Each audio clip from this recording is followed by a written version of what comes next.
Ladies and gents, how are you doing? I don't usually make videos focusing on tweet storms, but I think this recent furore with the eternally based Lawrence Fox perfectly encapsulates just how hypocritical, how staggeringly hypocritical the wokists running the world have become. Paz made a great video about it as well. I'll put a link in the description to that. But the short version is, Lawrence Fox put 4 of the most recent incarnation of the LGBTQ+IA flag.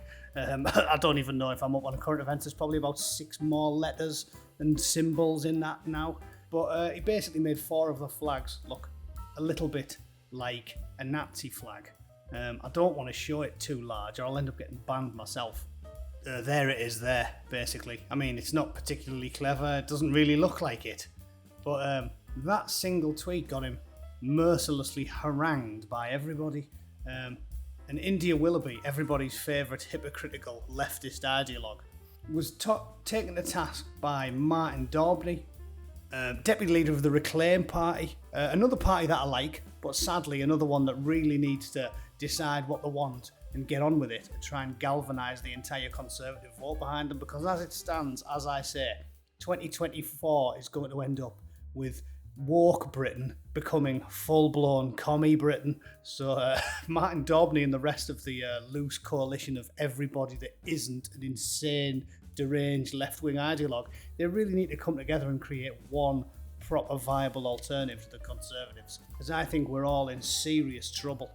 But anyway, India Willoughby, look at the state of this tweet. When the Queen dies, wouldn't be surprised if Boris appoints himself Führer.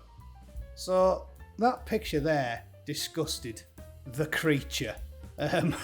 Also, I mean, it's cliche to point out that everyone that disagrees with these people gets called a fascist or a Nazi, and it's completely gutted the word, so it doesn't mean anything anymore. It's quite disgraceful. You know, the Nazis and the actual fascists who murdered millions of people, to just throw those terms around willy-nilly as if they're completely meaningless. Trump's a Nazi, Boris is a Nazi, Farage is a Nazi. It's like it's really a detestable thing to do, not just because you're cheapening the word, but also because you're sort of shitting on the victims of those regimes throughout history. But obviously they've threw that one around again there, look. Oh my God, Britain's Nazi Germany. And then, lo and behold, she thinks this is fucking marvellous. I mean, it's laughable, isn't it? Laughable. The same people that cried about Union Jacks, simply the flag of the nation they inhabit, being up on Oxford Street, the same people that cried about that occurrence are loving it when exactly the same things happened. They've simply replaced the flags.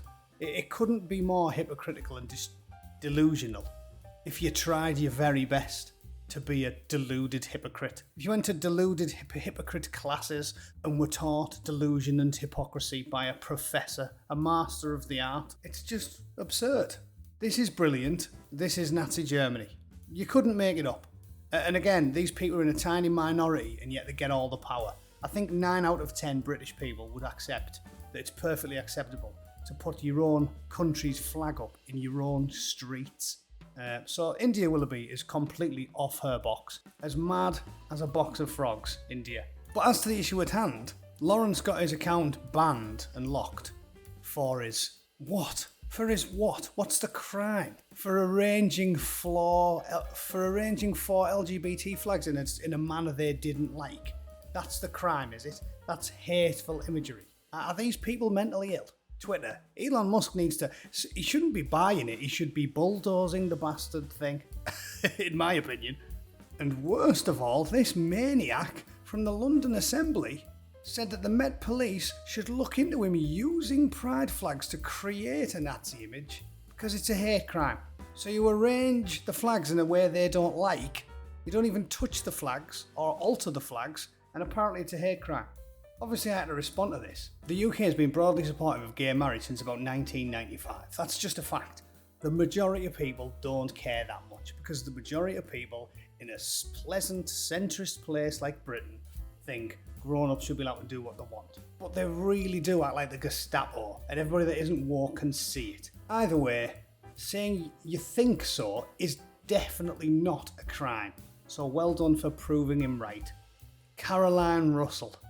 Jack-booted Green Party fucking communist. How long have I been telling you lot? The next generation of full-blown authoritarian fascists are not going to be wearing jackboots and Hugo Boss uniforms. They're going to have stupid haircuts, dyed fringes and metal shit in the faces. These people are seriously mentally ill, and they will have you living like a rat in a trap if they have their way. What a fucking joke. I mean, I've seen some stupid shit in my time, but claiming rearranging 4 flags in a manner you don't like is a hate crime and you should be in prison for it. Really, I mean, seriously.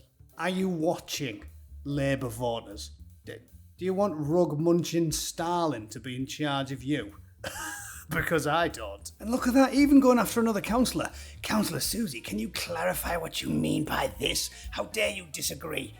It's a face palm. She's probably like, Lawrence, it's a bit daft that. What do you want to do? Have a witch hunt? Should we stick her on a contraption and start dunking her until she either drowns or proves that she's a bigot? What do you want from me, Caroline, you psychopath?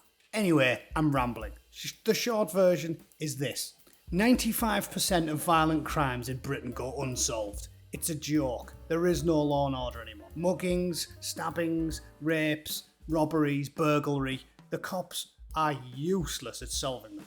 And if, like India Willoughby, you think a bloke should be permanently banned from the digital arena and then prosecuted by the police, you're a psychopath. I wouldn't let you run me a bath, let alone run a county or a country. And if these freaks ever get their hands on the reins of power, everybody in the UK will rue the fucking day.